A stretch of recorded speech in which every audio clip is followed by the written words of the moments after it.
Om, welcome. Om Swastiastu.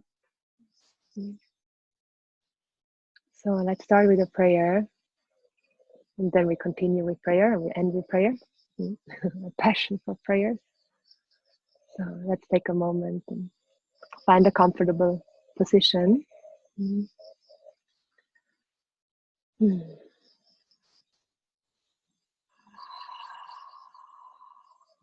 Take a deep breath. Never be shy to sigh.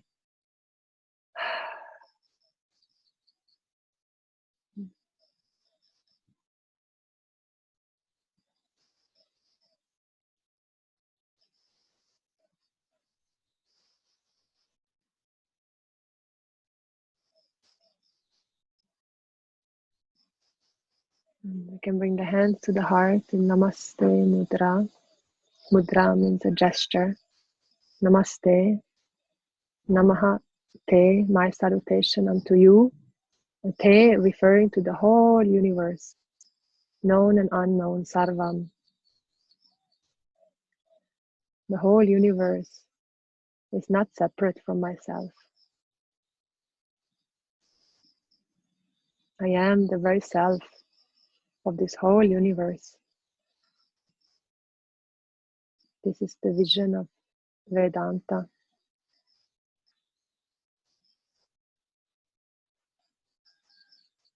And when I bring my hands to my heart, I take a offense-defenseless posture, the postureless posture, without any imposture, like a baby posture. That's why we do again and again balasana. Balasana, where we bow, we place our hands on Mother Earth, our head and our heart. We get out of resistance.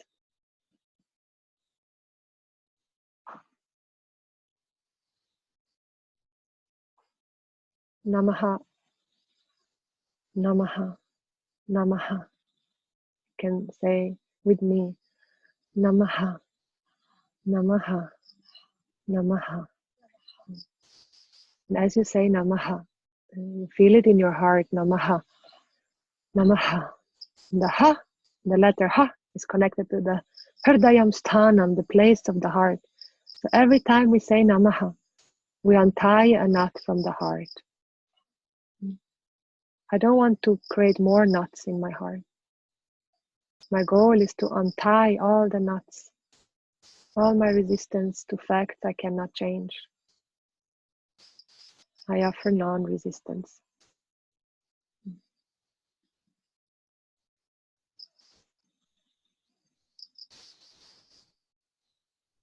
So we start with the teacher-student prayer, a beautiful prayer where we invoke the blessing for all of us that are present here.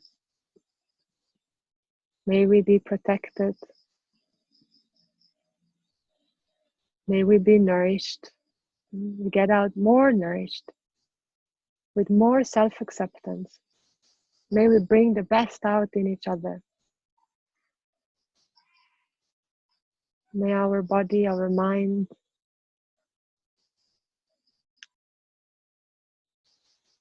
be available to receive the teaching. May we not argue with each other.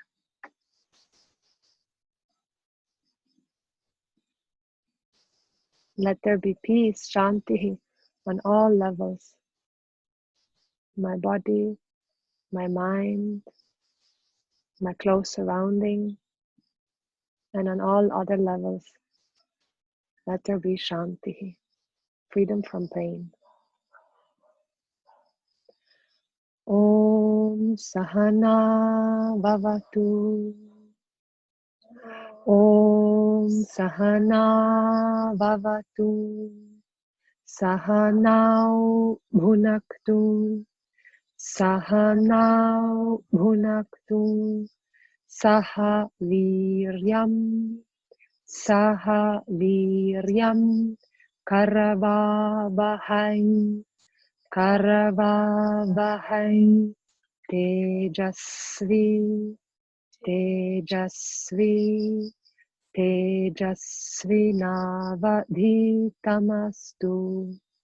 Tejasvinavadhitamastu. Mavit visha vahai Om Shanti Shanti Shanti. Om Shanti Shanti Shanti.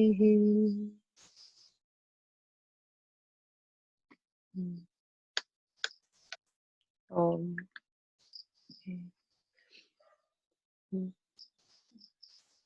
Okay, welcome to our continuation of the Svasti Mantra we had a few days ago, where we looked into the first part of the Svasti Mantra, and now today we look in the second part and also go a little bit more into the meaning of Svasti and what moksha is.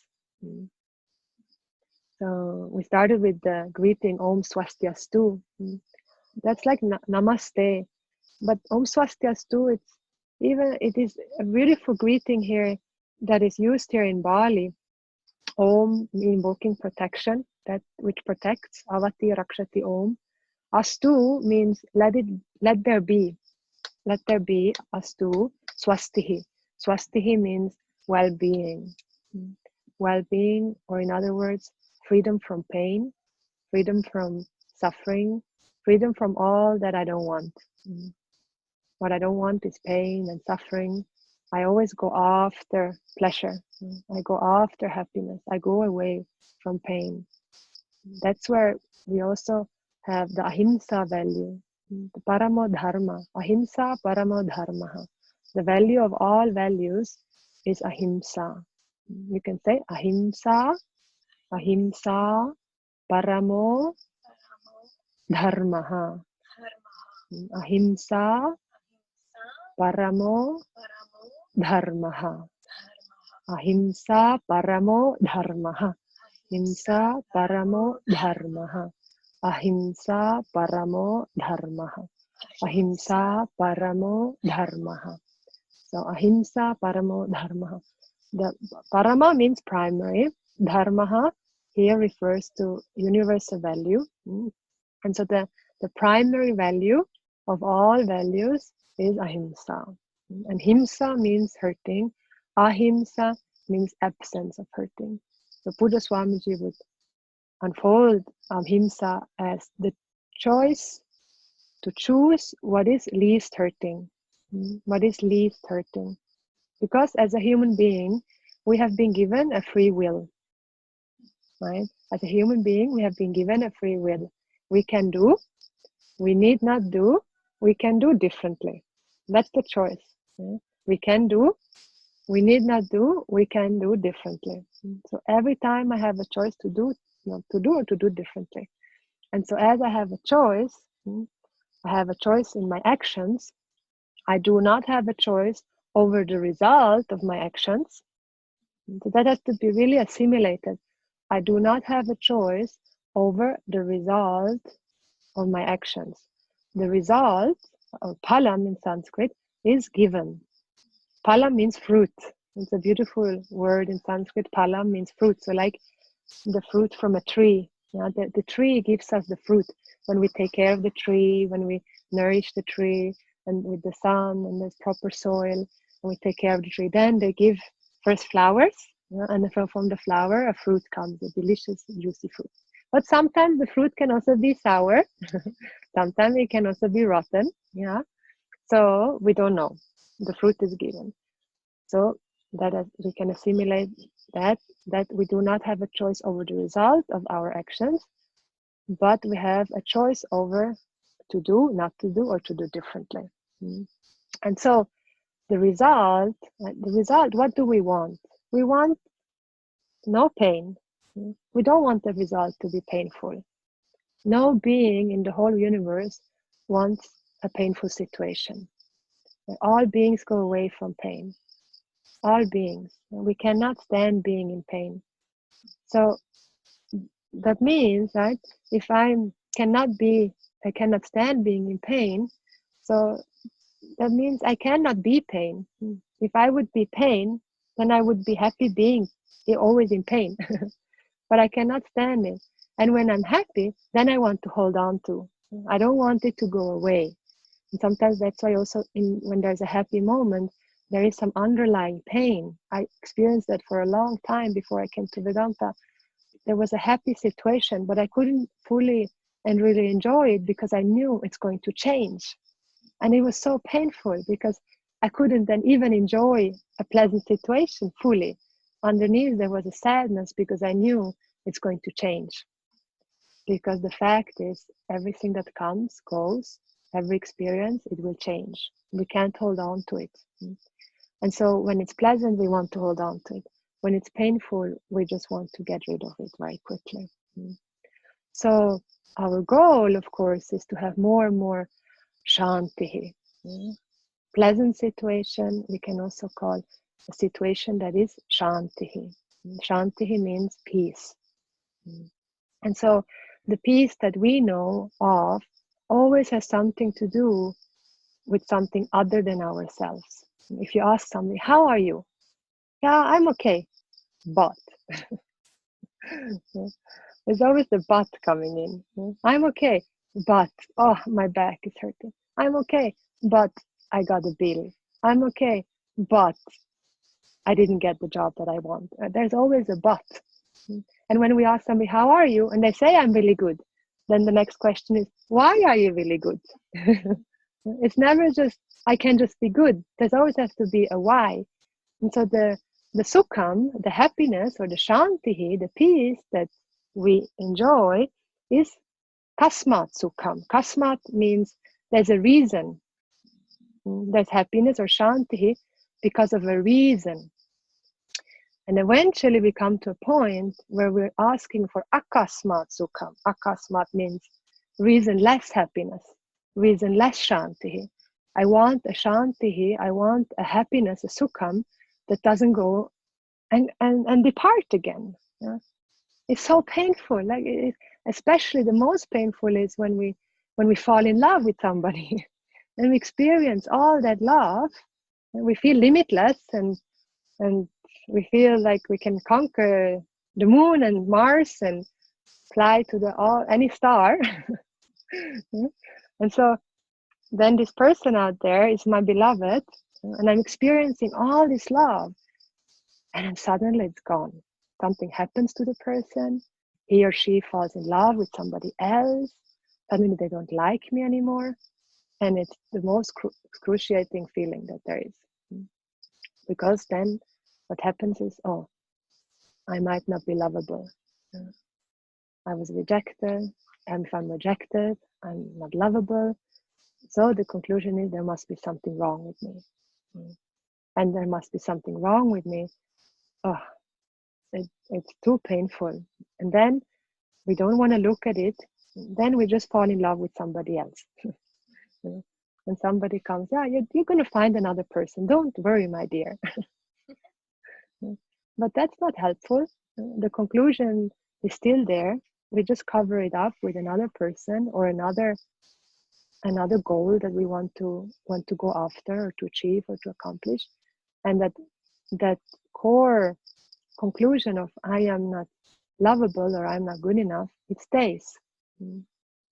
And so as long as we don't go after and look into that fundamental conclusion that we all made as human beings, we all made somewhere, we all have made this conclusion, I must improve myself. Even if I've had a really well upbringing and I've had a very strong value structure, there will still be a sense of I need to improve myself. That desire to improve, the desire to know always more and more and more, it's there in all beings. The desire to want to live forever, we don't want to die, it is there. And so unless we look into those questions and ask ourselves, are unless we look into those conclusions and ask ourselves, are those conclusions correct? Then the suffering will continue. The suffering will continue, and I will keep on projecting my happiness and my security onto something other than ourselves. And so when we come to a place in our life where we have that wake-up call, and the wake-up call can be a broken relationship, the wake-up call can be a disease, the wake-up call can be the coronavirus. Sometimes it has to hurt so much, and I just speak from my own experience. Sometimes it has to hurt so much that we choose to wake up, that we choose to ask for help, that we choose to take this opportunity as an opportunity for growth. So in the Vedic vision, every result that is given, as we saw, where we don't have a choice over, every result is given, and the result means a pleasant or an unpleasant situation that is given is not here meaning to hurt us or to make our life miserable. Every situation that is taking place in our life is meant for growth. That's the vision of the Veda, or the yoga, or Vedanta, of the Vedic tradition. Every result that is given, every stimulus that comes in through our 5 sense organs is meant for growth. And so when the situation is very pleasant, not often we're asking for growth. Usually when it's very pleasant, we just want to stay in that pleasant field. It's very difficult to want the pleasant situation to change. So there can even be a situation where we can be in Gandharva Loka. Gandharva Loka is a field of experience the Veda talks about, where there's only pleasure. All our desires get fulfilled immediately, and you only enjoy beautiful music, and you eat the most exquisite food, and you only feel joy. But nevertheless, it's still within a field of experience. And in that field of experience, it's very difficult to gain permanent shanti, absolute happiness, because I can easily get attached to that feeling good. And so the Veda actually says that this human birth and this human birth that we've been given, we're all here on Mother Earth, are we not? That is actually the best birth to gain moksha, so to gain swasti, well-being, absolute well-being, freedom from all types of suffering. Because here in Bhuloka, in this field of experience that we share here, especially now, we are discovering how much we have in common, and how we're affected by what happens to Mother Earth. It affects all of us. Before, maybe many times we would hear something happens in another place, and we feel like, oh, that's so far away, it doesn't really affect me. But now suddenly we're all sharing this collective karma. It's called a prarabdha karma, a collective karma, a collective result. Quite an unpleasant for many. For some other, they can turn the unpleasant result now into even a pleasant situation, where we can discover, oh wow, now I don't have the natural comfort that I usually have, and now I can have more time for myself, and I can grow now and make this unpleasant situation into a blessing. But we could easily also just see now this unpleasant situation where we are locked down as a curse. But the yogi, or the seeker, the sadhaka, or the mumukshu, the one who is desiring freedom, he or she doesn't look at it as a curse. He or she looks at it as a blessing. He or she looks at it as an opportunity for growth, and actually has then now the opportunity to now have more time to be with herself or himself and gain self-knowledge. And so self-knowledge is the means to moksha. So moksha is a word for swasti. Swasti meaning well-being, freedom from pain or freedom from fear, not only relatively, but absolutely. It's the ultimate goal, really. The ultimate goal, the defectless goal, a goal that has no defects. Every other goal has defects. Every other goal has actually 3 defects. It is difficult to gain it. Whatever we want to achieve, we have to sacrifice a lot. Then, when we achieve it, eventually it makes us more and more dissatisfied. It makes us more and more dissatisfied. At the beginning, I fall in love. For 6 months, there is honeymoon, and everything is pink and blue. And then suddenly, after 6 months, or maybe 1 year, the honeymoon is over, and slowly the dissatisfaction starts to creep in. Oh, they didn't do the laundry. Oh, the dishes are still there, and we get so frustrated. Oh, why can't we turn off the lights every time we go out of the house? So all this slowly, this dissatisfaction starts to creep up. And the last defect of any goal is that it makes us more and more attached to it. Those are the 3 defects according to Veda. According to Veda, any goal, any relative goal has those 3 defects. And so when we talk about svasti or moksha, we're talking about a goal that is free from those 3 defects. So we call it the defectless goal, a goal that has no defects. And so then the question would be, what does that mean? So what is the defectless goal? And so the defectless goal is to discover that when I say I mean you, that you are all that you want to be already. What do I want to be? I want to be whole. I want to be complete. I want to be worthy. I want to be beautiful. I want to be accepted. I want to be respected. I want to be free from pain. All of that, I think we all share that. Every single being, we maybe name it differently. But if we boil it down, it always comes back to, I want to be acceptable. I want to say, I'm okay. I'm okay just the way I am. And it has to be enough. It has to be enough that I can just be myself. And that is enough. And the Veda says, actually, that is an already accomplished fact. You are enough. You were always enough. There's nothing that you need to do or to get rid of in order to be whole, to be complete. And this we call the discovery of an already accomplished fact.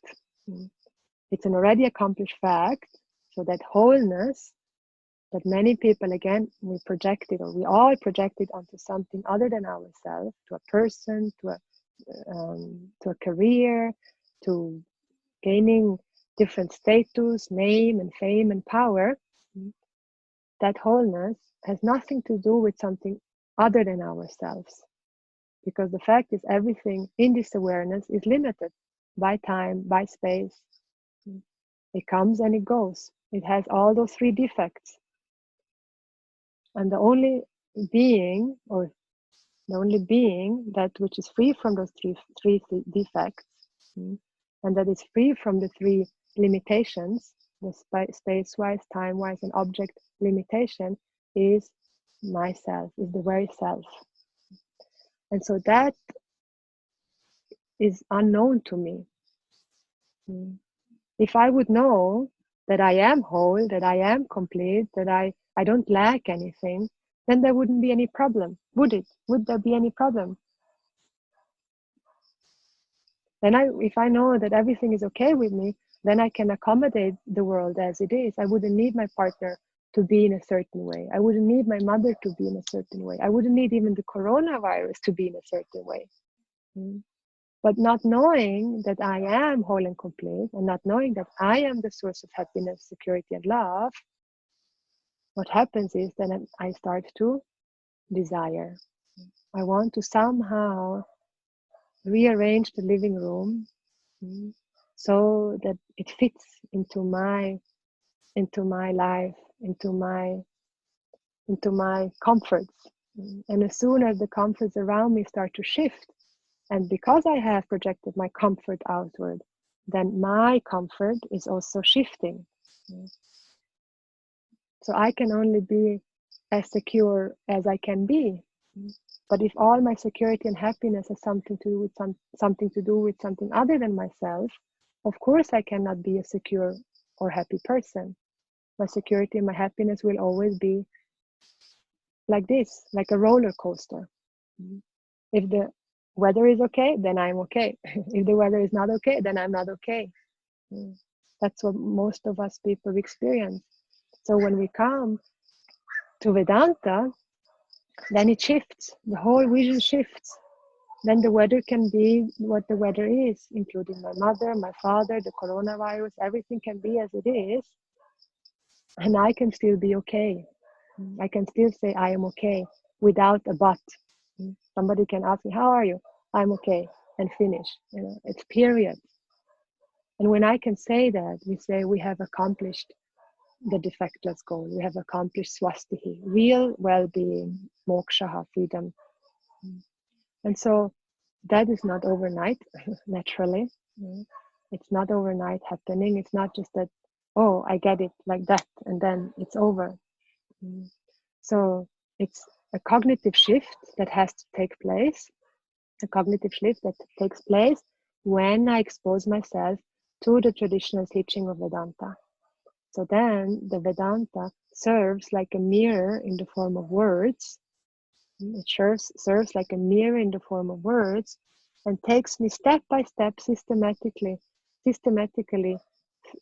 to the place where I can see myself in the light of Vedanta. So where I can see myself as the wholeness that I am, free from all the judgment of I like it, I don't like it, I like it, I don't like it, I like this, but I don't like my hair, and I like my leg, but I don't like my arm. Where I can look at myself through the vision of wholeness and can just say, oh, wow, this is how my body is. This is how the world is right now. And I can appreciate it for what it is. And so that requires a lot of maturity, and life cooks us. So when life gives us many difficult situations, like dengue virus, or the coronavirus, or any virus, right? Then life cooks us. It cooks us like rice, right? So then you put, like when you cook rice, you put the rice in the pot, and then you cook it, and then sometimes you try a grain of rice and you eat it, and if it's not yet fluffy enough, you put the rice back in the rice cooker or in the cooking pot. So the rice has to be really, really, really, really fluffy. Then it's very enjoyable.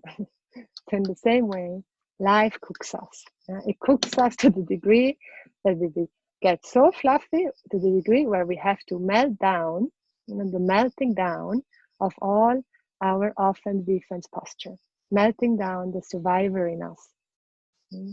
Because we are all survivors. Because we lost trust once upon a time as a little baby, or as a baby. Baby is always little. As a baby, we have absolute helplessness, and we've had absolute trust. We still are helpless, but we lost trust, and so we become survivors. And then instead of living and thriving in life and just being able to live my life, I'm surviving. Now I become a survivor. And so naturally, it's important for all our needs to be met.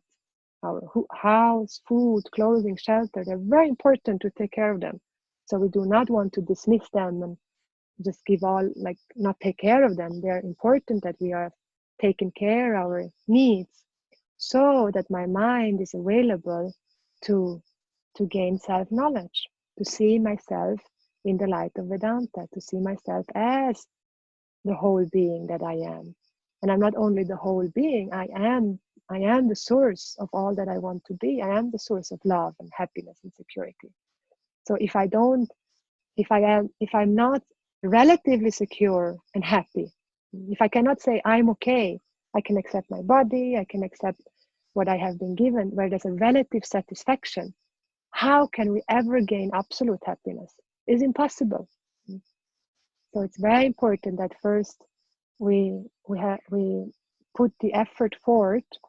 We strive to really use the Vaidika structure, the yoga structure, that gives us like a womb where we can grow up and mature into that very fluffy rice, get cooked in life and stay in life and perform our duties and reach out and have family and kids can do all that we want to do because we have been given this free will. But now what is so important, what is most important, that the choices that we make, the actions that come after the choices are within dharma. Ahimsa paramo dharma.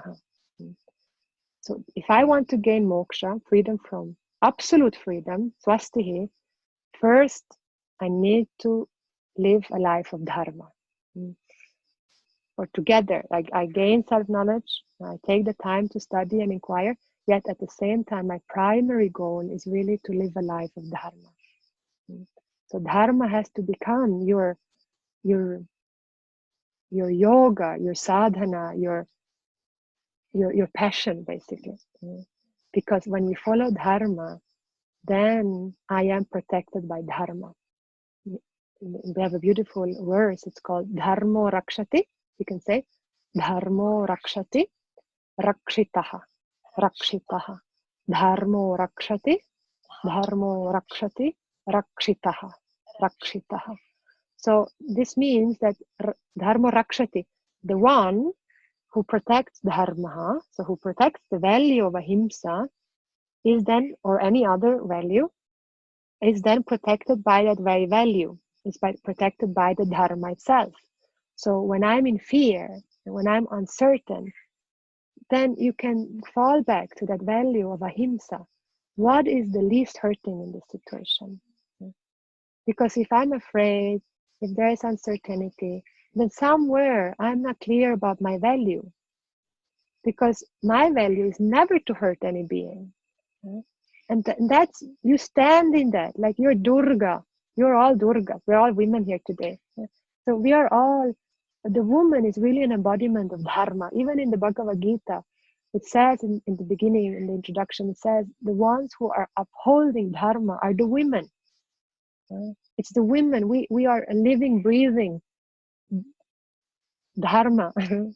We all know that we're so sensitive, really, but we have been desensitized because of all the different reasons. But really, right when we come back to our heart, how much we can feel, and the empathy that we have, and the care that we feel, we just give and give and give and give, and there's so much love and care in all of us, and of course in man also, in all beings, the love and care, that's who we are. But yes, because of many different reasons and background, we got hurt. We get hurt, we get abandoned, or we perceive that we got abandoned. So I got hurt, and then I don't know how to deal with the hurt, and then I can hurt somebody else. I wouldn't hurt any being if I wouldn't be hurt. So if I have the tendency of hurting through my words or through my eyes, by looking at somebody, checking somebody out. I remember in my times before, still I see it. We look at each other as women and kind of check each other out, and it's hurting. Or we say some sarcastic comment, it's hurting. An action, just making like we're sitting all together, and then we turn the back to somebody. It's not with the intention of kind of excluding the person. It's hurting. So I don't want to be checked out in that way. So I'm not going to check out somebody in that way. If I check out somebody, then it's because I'm admiring. I admire. That's how we overcome jealousy. When we're jealous, then we can bring that out, what I'm jealous of, and say, I admire that so much in you. And also it's important to remember, that really helped me when my teacher told me, you can only be jealous of something that you already have, but you don't know that you already have it. So that for me was really releasing, because there was a lot of jealousy in my life, and jealousy is so painful. And then when she said, yeah, if you're jealous, it's because you see something in another person that you also have, but you don't know. Now you can bring that out. So whenever we are hurt, then we can express that, or I have to maybe remove myself from the situation and then process my hurt. Otherwise, I'm going to hurt. And then what happens is, it will come back to me, because that's dharma. Whatever we put out, it's going to come back. Like we said at the beginning, we do not have a choice over the result, but I have a choice over my actions. And so for me as a sadhaka, a seeker, or mumukshu, a seeker of freedom, my primary sadhana or practice or focus becomes dharma. That everything I do, say, and think is within dharma. And even if I have hurtful thoughts, I have not a choice of having hurtful thoughts or not, because the thoughts are also given. My father or mother was angry, then there will be angry thoughts in my mind. Even my thoughts are given, but I do have a choice how I receive my angry thoughts. Am I going to be angry on top of the angry thoughts, or can I then welcome my angry thoughts, or my frustrating thoughts, or my jealous thoughts, and be kind to them? So that's where really dharma, it becomes our means, our relative means to gain moksha, to gain svasti. So when I'm hurt or when I'm afraid, I can chant the Svasti Mantra. The simple version is Om Shanti Shanti Shanti Om Shanti Shanti Shanti. I can chant this mantra as on repetition, with intention, with presence, with full devotion and shraddha and trust, and just chant Om Shanti Shanti Shanti Om Shanti Shanti Shanti, and chant that as my mantra. It's a beautiful mantra. And then we have a longer version. Now when we have more time, maybe during the corona, now I can learn some longer mantras and then have the longer Shanti mantra. There are many Shanti mantras. Every Upanishad has a Shanti mantra. So the Universal Peace Prayer that we are learning now also is a longer version of the Om Shanti Shanti Shanti. And so when I am hurt, or I know anybody else that is hurting or afraid, you can chant the Svasti Mantra. Because to gain moksha, we can still, sometimes we feel helpless, and maybe my mind is not available to listen to the teaching at that time, but then I can engage my will in prayers, and I can learn this mantra, I can chant this mantra, and then ask for help from somebody who doesn't need help. Because when I chant, when I pray these Vedic mantras, then I invoke grace. Grace means daivam. Daivam means grace. I invoke the grace factor. I invoke the unseen factor that helps me to overcome this obstacle. Whatever obstacle I'm facing. And so where I could or say or do something that goes against ahimsa value, then this mantra can protect me. So mantra also means a protection.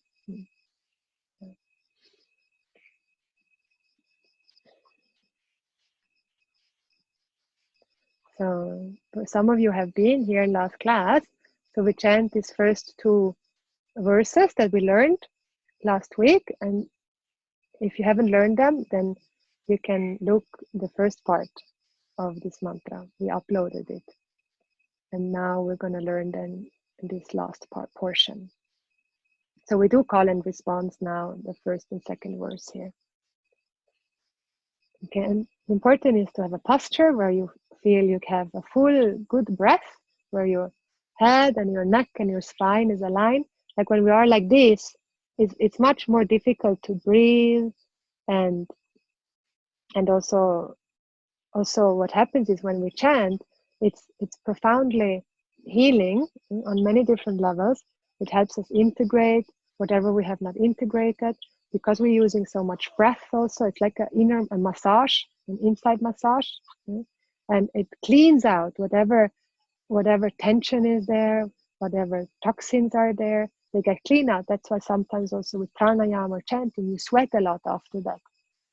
So sweating is a way to cleansing, and then of course it many other benefits.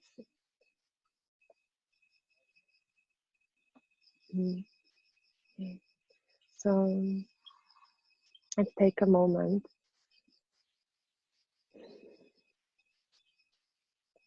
And maybe there is somebody in your life, or also that you, for yourself, that can use some extra help at this time in their life. We know of many people around the world that are in need of food and medicine, that are not able to go to work right now, or are together alone in the apartment and have difficulties. And we can dedicate this prayer either to all human mankind, or directly to a person in your life, or just simply for yourself.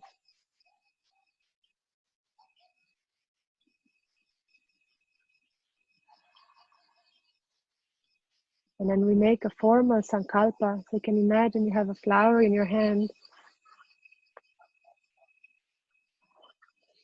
We have here one for all of us, where you place the right hand on top of the left. And it's like holding your own heart. And as you visualize your intention,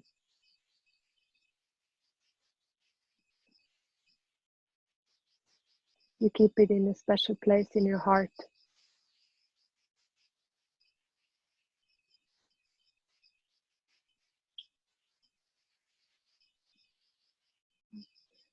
And we say it now in Sanskrit, Samskritam, the formal intention. And after that, if any one of you would like to share it out loud what your intention was, you're very welcome to do that.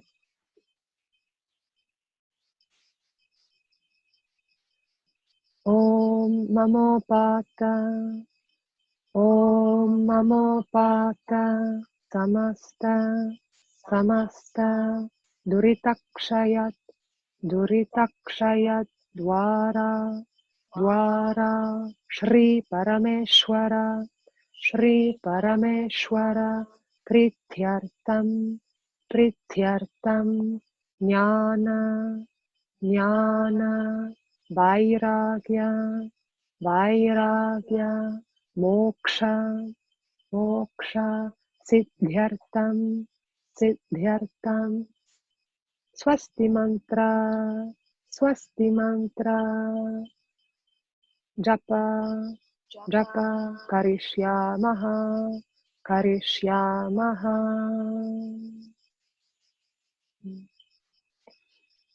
We offer the flower on the altar here.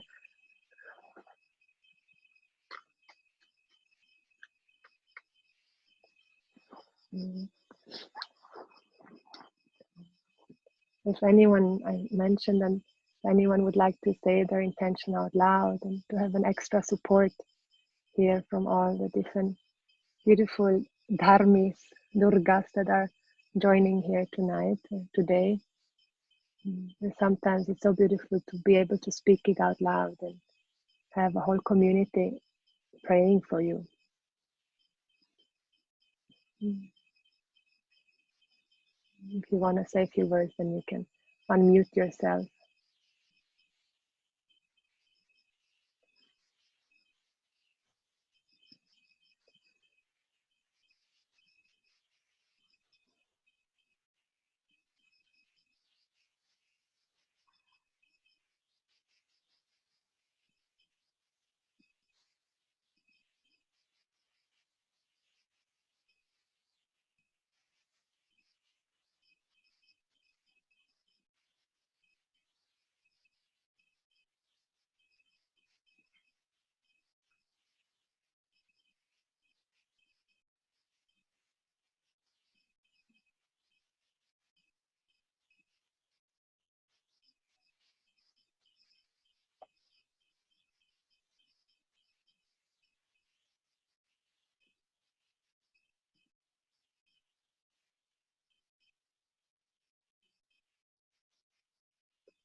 Okay.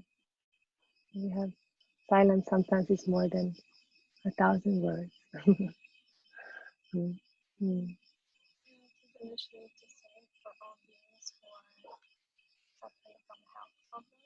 Okay, Sylvia here would be sharing that her intention is for all beings that are suffering from health problems.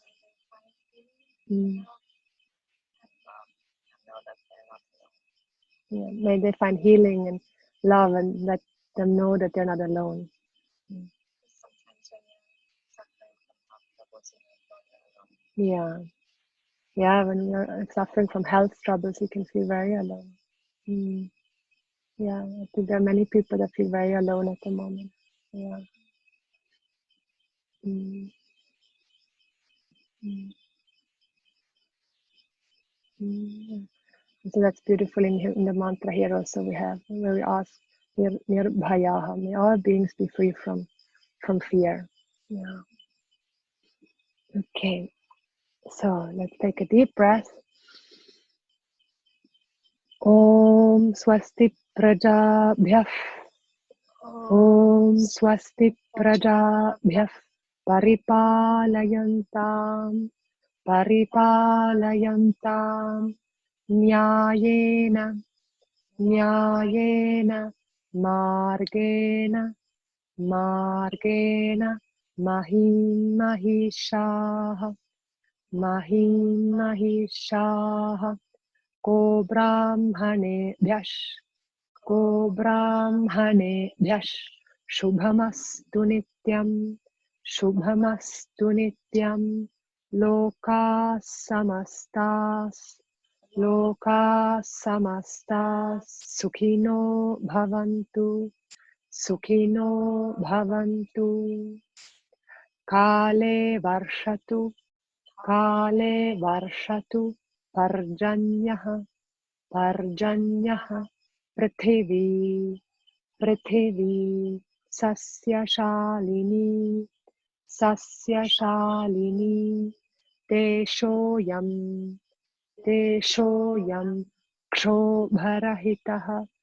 kṣobharahitaḥ. brāhmaṇāssantu. nirbhayāh. So this is what we learned last time. So let's chant this together. And then we do call and then we're going to learn the third and the fourth part. Okay. Om Svasti prajābhyaḥ paripālayantām. Nyāyena mārgeṇa mahīṃ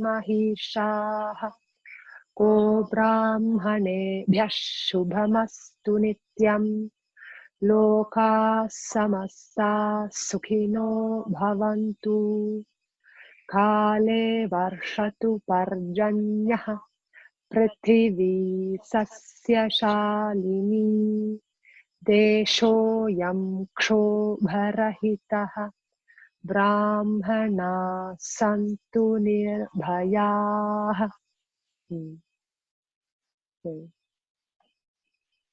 So here I go now through the words first. You can repeat after. Om sarveṣāṃ. Om sarveṣāṃ. And so here under the S you see a dot. Now it says 4 times sarveṣāṃ. And there's a dot under the S. So when you see a dot under the S, then it means you roll your tongue back. So that's called a murdhanya. Murdhanya means a cerebral.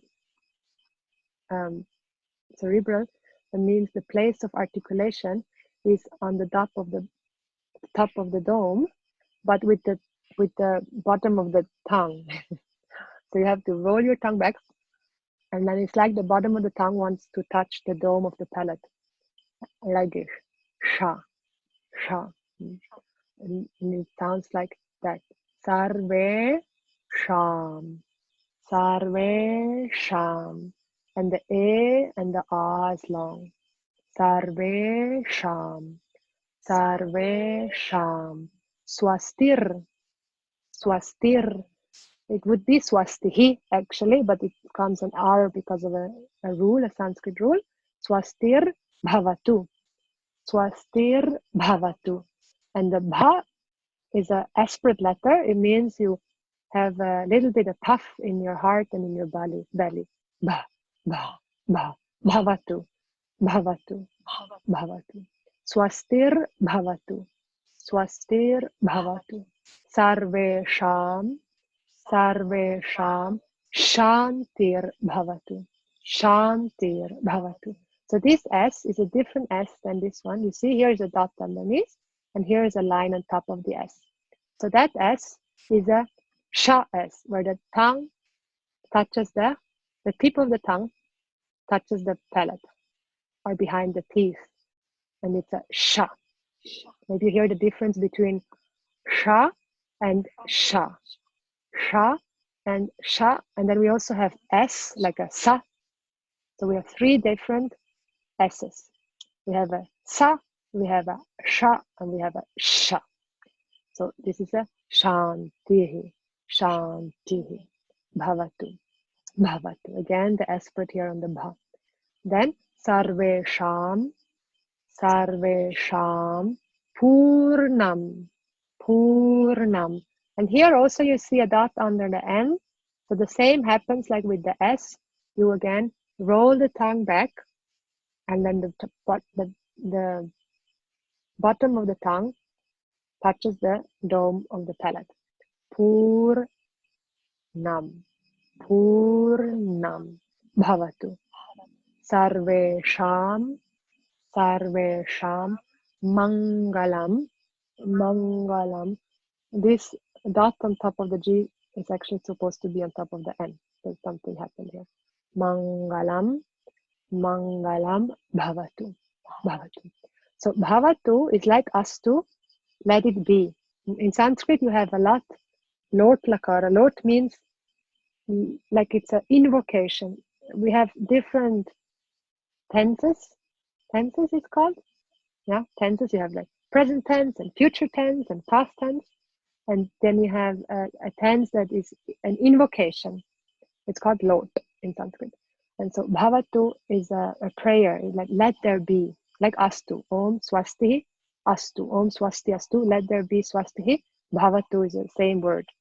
And it's a different word, but the same meaning. Swastihi means moksha, freedom from pain. Sarveṣāṃ, for all beings. So sarvam is a word for all beings, or for all that is known and unknown. So all beings, let there be swastihi, moksha, freedom from pain. Sarveṣāṃ, for all beings, let there be bhavatu, let there be śāntihi. Śāntihi also here means now relative śāntihi, like in my body, in the mind, in the surrounding. Let all our needs be taken care of. Sarveṣāṃ bhavatu. Purna means full, completeness, complete. Let all being be complete. It sounds a bit funny when you say it in English, but the meaning is, let everybody know that they're complete. May we all treat each other as complete beings. We're all complete. We're all sacred. Nothing wrong with us. Actions fail, yes, definitely, but the being that is there is infallible. Sarveṣāṃ mangalam bhavatu. Mangalam is a very beautiful word. We don't even have a translation in English for that. The closest that comes is auspicious. So auspicious is the closest English word that we have. But it really means, mangalam is a word for, it's really meant that we're acknowledging the unseen factor, that all of this is grace. All of this is given, it's grace. I can't take it for granted. It can go any moment. And so when we acknowledge that fact, that our attitude is always one of gratitude, one of reverence, one of honoring, one of bhakti, of devotion and love. And so when that attitude is there, all that is here is mangalam. You don't see any problem there. There's never ever any problem. And if there's a problem, you focus on the solution. Right? For the mumukshu, for the seeker, he just sees every opportunity as opportunity for growth. So there is no bad situation. All that is here is mangalam, means everything is in order. Even the coronavirus is in order. And how can I make the best out of it? So let all be mangalam. Let all beings see and be in awe of all that is here, really, rather than put it down and judge it. And so there's more to be said, but So it's a simpler one. So with the melody, it goes like this. Om sarveṣāṃ, Om sarveṣāṃ, svastir bhavatu, svastir bhavatu. Om sarveṣāṃ, svastir bhavatu. Om sarveṣāṃ, svastir bhavatu. We say this 2 more times, the same one. Om sarveṣāṃ, svastir bhavatu. Om sarveṣāṃ, svastir bhavatu. And you can even just chant one of these lines as a mantra. Like you can take, if one of these lines really speaks to you, stay with that and you can chant that over and over again. Then sarveṣāṃ śāntir bhavatu. Sarveṣāṃ śāntir bhavatu. 2 more times that same line. Sarveṣāṃ śāntir bhavatu. Sarveṣāṃ śāntir bhavatu. Then the next one. Sarveṣāṃ purnam bhavatu. Sarveṣāṃ purnam bhavatu. 2 more times. Sarveṣāṃ purnam bhavatu. Sarveṣāṃ purnam bhavatu. And then the last time. Sarveṣāṃ mangalam bhavatu. Sarveṣāṃ mangalam bhavatu. Sarveṣāṃ mangalam bhavatu. Sarveṣāṃ mangalam bhavatu. So this is an easier one to remember because the beginning and the end is the same, so that we don't have to think so much. But the 4 words are changing, so you can make a mental note. The first one is svastir. Svastir, the first one is svastir. Second one is śāntir. The third one is purnam mangalam. So then you can close your eyes and then you can see or say to yourself, svastir, śāntir, purnam mangalam. Svastir, śāntir, purnam mangalam. And then that's actually what you need to remember. And the rest is just there. And then you can put in these words in between sarveṣāṃ and bhavatu. So let's chant this whole mantra together, this 3rd verse. Om sarveṣāṃ svastir bhavatu. Sarveṣāṃ śāntir bhavatu. Sarveṣāṃ purnam bhavatu. Sarveṣāṃ mangalam bhavatu. One more time again. Om sarveṣāṃ svastir bhavatu. Sarveṣāṃ śāntir bhavatu. Sarveṣāṃ purnam bhavatu. Sarveṣāṃ mangalam bhavatu. Then the 4th line, the sarve. Sarve, again the same word, sarvam, all being 7th case here. Sarve, no, this is 7th case. I have to look it up. But bhavantu, this is now in,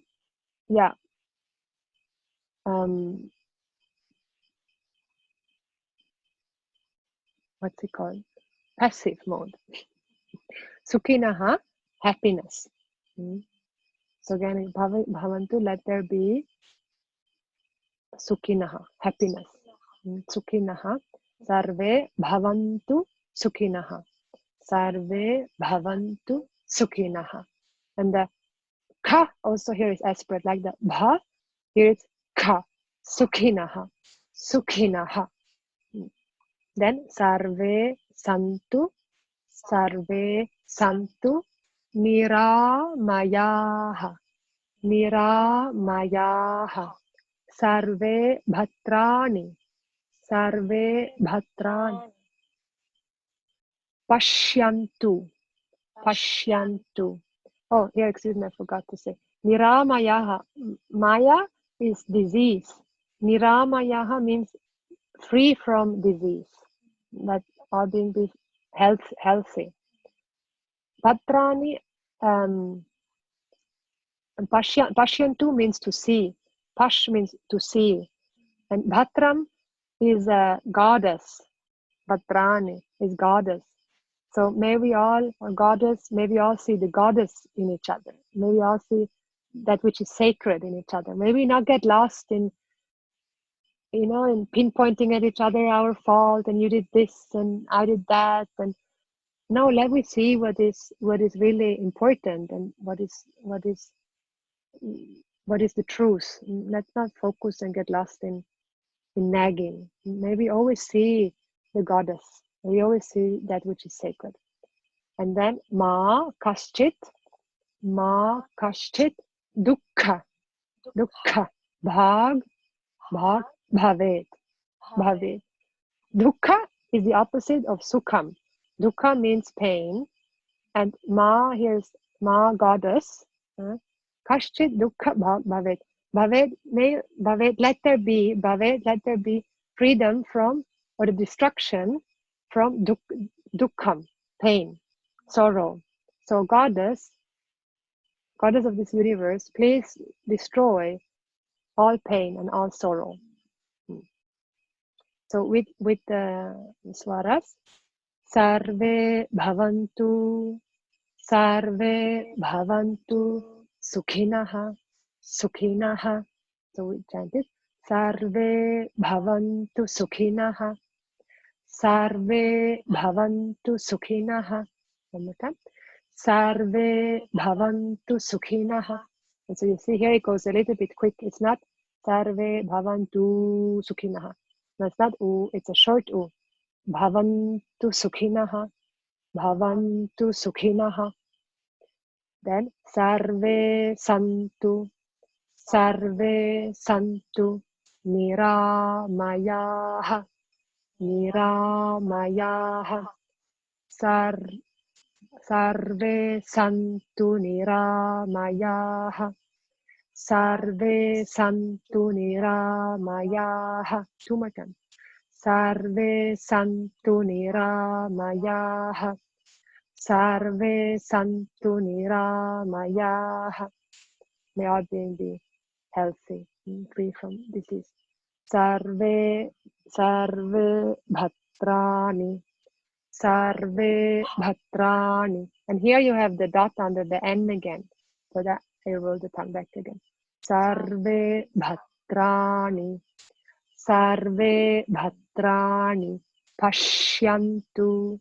Pashyantu. Sarve bhatrani pashyantu. Sarve bhatrani pashyantu. Two more times. Sarve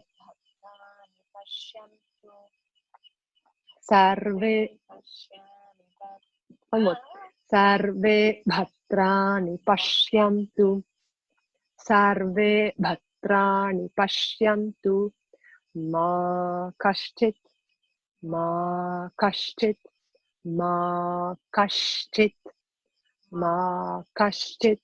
dukkha bhag bhavet dukkha bhag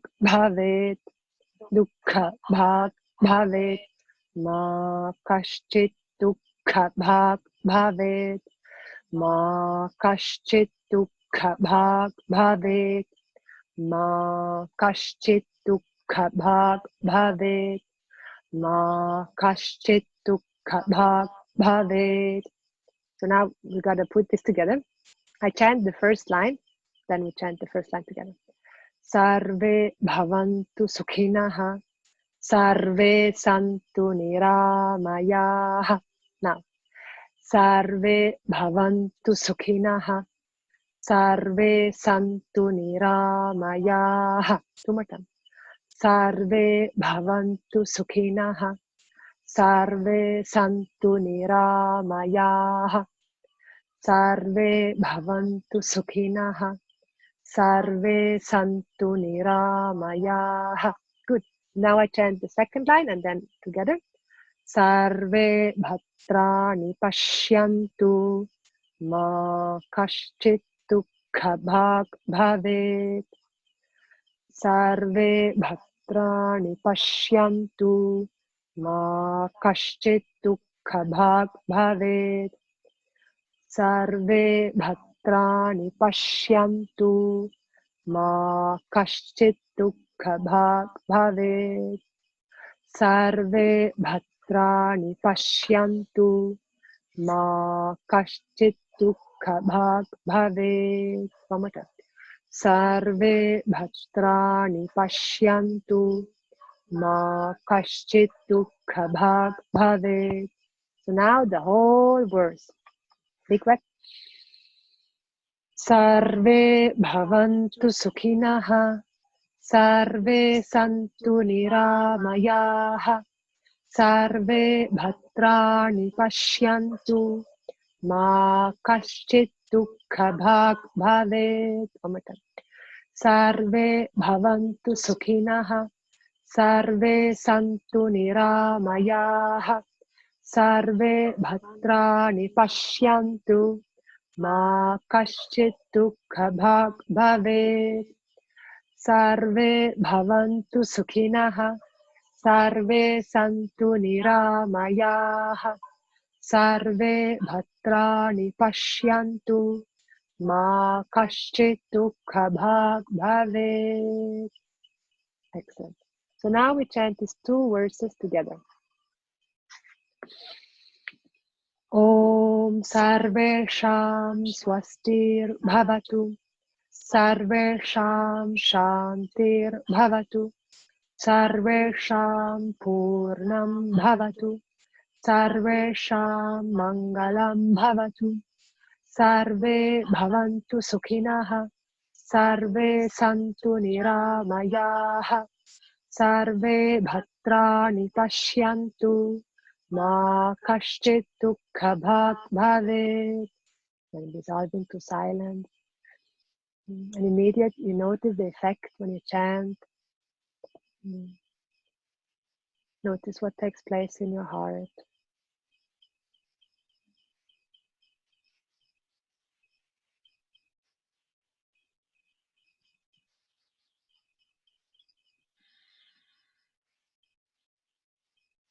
And then you take a deep breath and chant again these two verses. Om sarveṣāṃ svastir bhavatu. Sarveṣāṃ śāntir bhavatu. Sarveṣāṃ purnam bhavatu.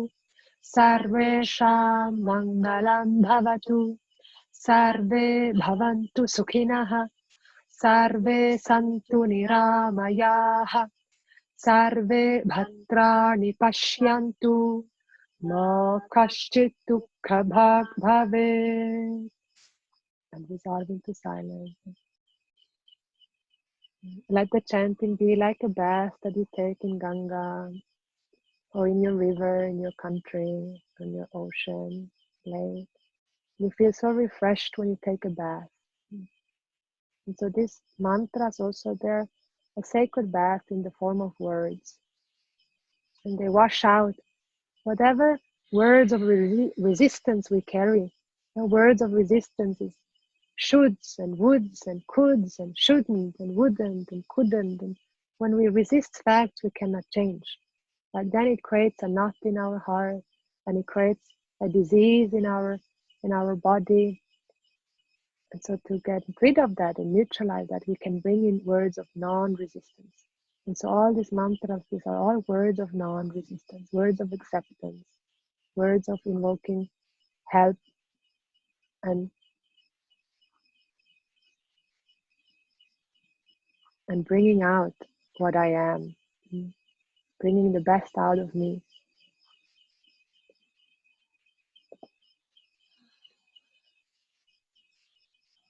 And even when there's pain, then I can welcome that and wash that pain and let the pain come into this chance. Okay, again, we take a deep breath. Om sarveṣāṃ svastir bhavatu. Sarveṣāṃ śāntir bhavatu. sarveṣāṃ purnam bhavatu, sarveṣāṃ mangalam bhavatu, sarve bhavantu sukhinah, sarve santu nirāmayāh, sarve bhadrani paṣyantu, mā kaśķit dukkha bhāg bhavet.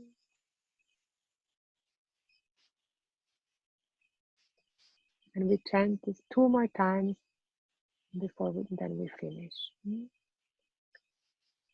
So we chant it 2 more times and then we chant the whole one. For those who know, you can just try. And then on Saturday, we do the last 2 mantras. Then we have the whole Svasti Mantra. Okay.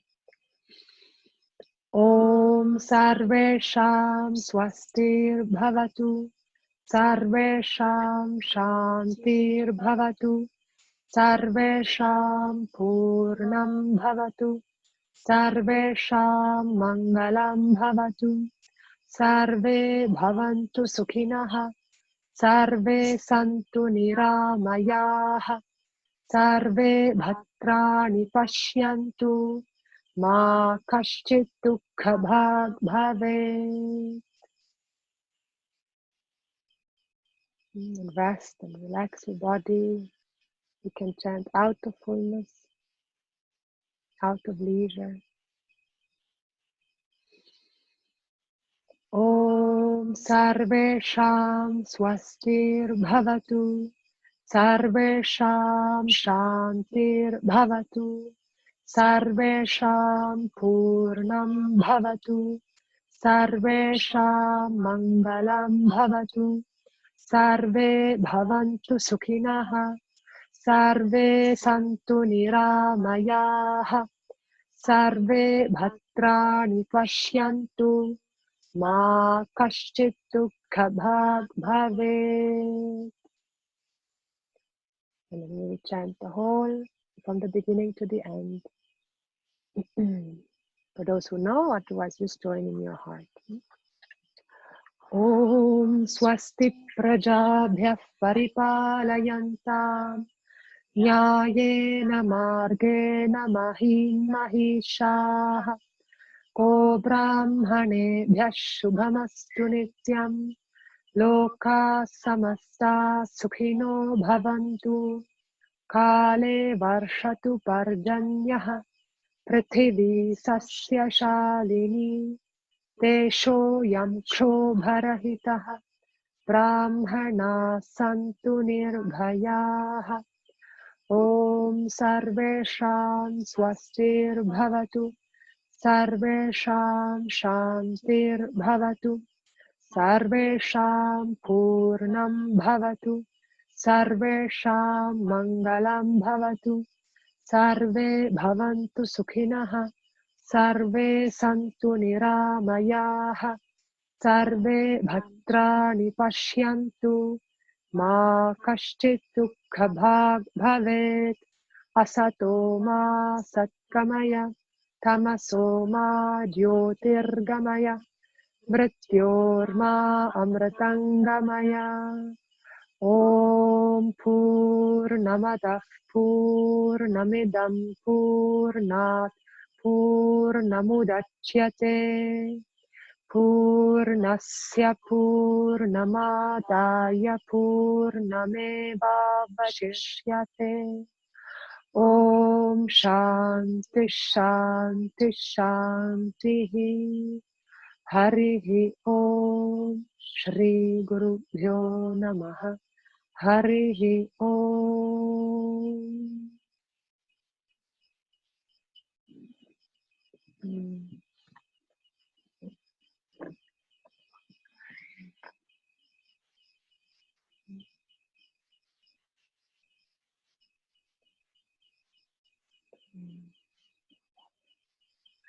Om.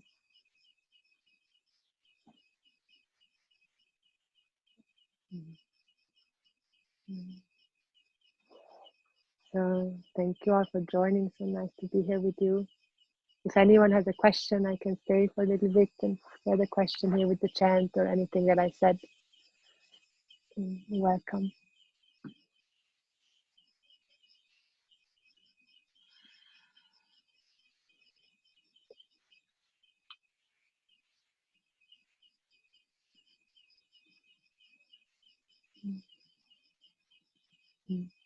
So if you can chant these 2 verses, 1 mala today, if you have the time, to get nishtha in these mantras, to get firmness, and it really then, you want this mantra to go to the bottom of the lake, to penetrate every cell of your being, so that any time I have these beautiful words with me, and I can just redirect my heart, my mind into these prayers, so that I am the master of my mind, and the mind is not mastering me, my emotions. I become the one that is prayerfully taking care of my emotions and my mind. Yeah. And sometimes I know we just need our thoughts to be. That's very important also, of course. But spending more time also with these prayers, it will really bless me, bless us. I've seen it in my life. To neutralize all the words of resistance. Like it's the best you can do for yourself. It shouldn't be like this. Why is it like this? I shouldn't have done that. How could he do this? How could she do this? How could they say that? Why didn't they do this? If I would have done that. How many times do we say should, would, and could, or shouldn't, or wouldn't, or couldn't? It's kind of, Swamiji would say, it's choking ourselves. And so it's not helpful. So one of the main sadhanas, main practices is vak tapas. So to be really careful with our words and to neutralize all words of resistance. Bringing words of non-resistance, and it will change you. It will change your character, it will change your life. And it's really, yeah, it's so simple, but sometimes because it's so simple, it's too simple that we think it cannot be that simple. I cannot just, I can't be, I can just change my words and then I can change my life. Yes, it is like that. I can change my words and I'm going to change my life. Yeah. So whatever happens in your heart, it's in order. And if there's resistance, then I can offer non-resistance to my resistance. Like we said, we're not in charge, we're not in control of our thoughts, or in that sense, or our feelings, they come. But I can choose and learn first, and then choose how to welcome and be with them. So I become my best friend.